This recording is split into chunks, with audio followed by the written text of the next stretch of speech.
ایک انسان عید الاضحیٰ کے دن قربانی دے رہا ہے اور اس قربانی کا مقصد رضا خدا نہیں ہے. اس کی قربانی پھر فقط ایسا ہی ہے جیسے اس نے خون بہایا. اس نے پھر خدا کے راہ میں قربانی نہیں دی ہے. قربانی کا سب سے پہلے یہ درس ہمیں قربانی سے ملتا ہے کہ جب ہم ایک جانور کو خدا کے راہ میں قربان کرتے ہیں پھر ہم یہ طے کرتے ہیں میرے اللہ ہم تیری رضا کے لیے کر رہے ہیں اور کسی کی رضا کے لیے نہیں کر رہے. آج کل قربانی کے دن یا عید الاضحیٰ سے پہلے مقابلے چلتے ہیں کہ سب سے اچھی قربانی کس کی، سب سے بڑی قربانی کس کی. عید الاضحیٰ کے دن گوشت کتنا جمع ہوا ہے قربانی سے. یہ عید الاضحیٰ کے دن اگر کسی کا 70 کلو گوشت ہوا ہے اور یہ غریب شخص کا 5 یا 10 کلو گوشت ہوا ہے، خدا جانتا ہے قبول کس کی ہوئی. ہو سکتا ہے جس کا 10 کلو کا گوشت ہے اس کا زیادہ خدا کے راہ میں خرچ کرنا پسند آیا، اس کی قربانی زیادہ قبول ہوئی.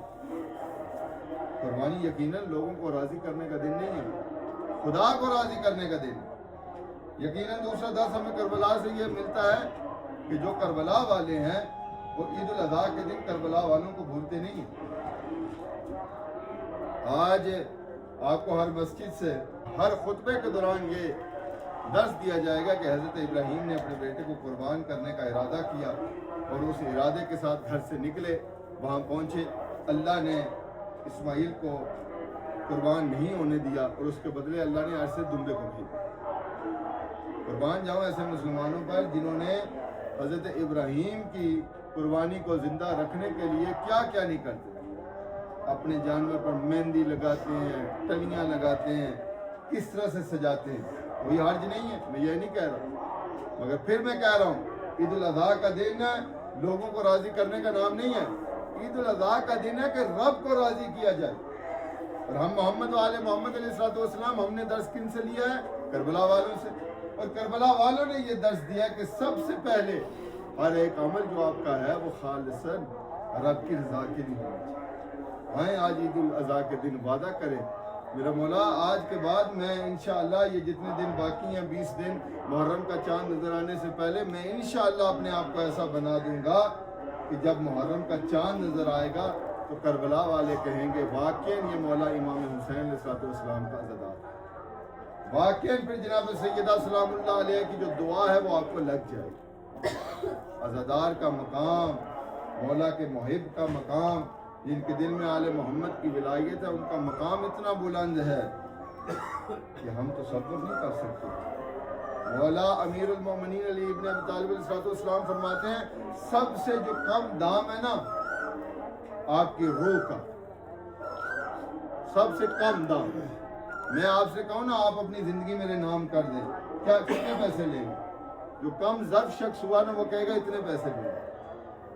مگر جس کا ظرف کم نہیں ہے وہ یہ کہے گا دنیا کی کوئی طاقت، دنیا کا کوئی پیسہ، سونا چاندی مجھے خرید نہیں سکتا.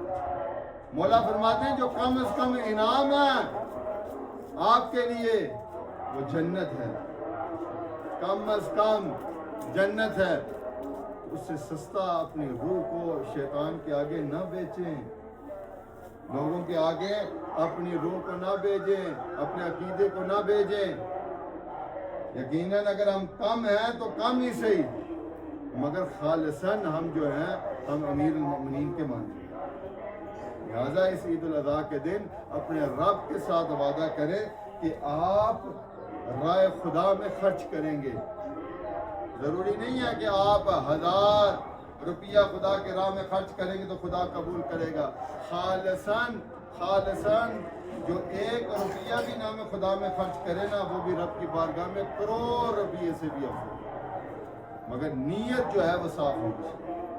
آؤ اس عید الاضحیٰ کے دن اپنے رب کے ساتھ یہ وعدہ کریں مولا میں کربلا والوں کا ماننے والا ہوں، میں مظلوم کربلا کی غربت پر رونے والا ہوں، میں جناب سیدہ کے حق کے لیے اپنی آواز کو بلند کرنے والا ہوں، میں امیر المومنین کی ولایت کو اپنے دل میں رکھنے والا ہوں. میرے مولا مجھے ایسا بنا دے کہ محمد والے محمد سے راضی ہو جائے. میرے اللہ ہمارے وقت کے امام کے ظہور میں تعجیل فرما، میرے اللہ تمام محرومین کے درجات بلند فرما، خصوصاً حاضرین پر اپنی رحمت و کرم کا نزول فرما۔ میرے اللہ تیری بارگاہ میں التجا ہے، اس ملک پاکستان اور خصوصاً آزاد کشمیر کی حفاظت فرما، میرے اللہ پاک فوج کی حفاظت فرما، میرے اللہ ہمیں ایسا بنا دے کہ ہمارا اٹھنا بیٹھنا چلنا پھر رضا خدا کے لیے ہو جائے۔ اپنی دعاؤں کی قبولیت کے لیے مل کے بواز بلند صلوات